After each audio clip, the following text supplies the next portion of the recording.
แต่ก่อนนั้นเธอเองที่ทิ้งฉันไปหาใหม่ในวันนี้กลับจะมาเสียใจเก็บเอาคำว่าเสียใจกองไว้ตรงนั้นเพราะมันไม่มีค่าใดไปที่ไหนมาเมื่อฉันไม่มีใครเธอไปไหนไปไหนที่ผ่านมาที่เธอมองผ่านที่ผ่านมาไม่เคยต้องการแต่มันก็นา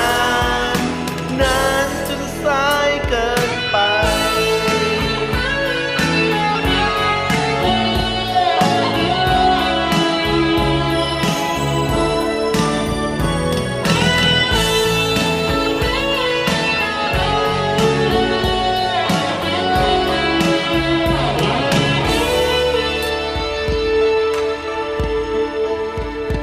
ต่อนนี้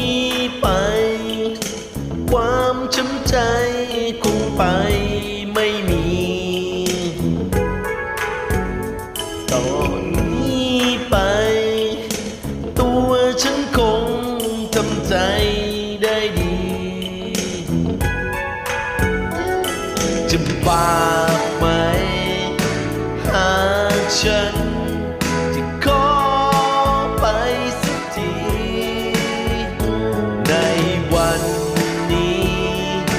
อยากจะลืมหน้าเธอ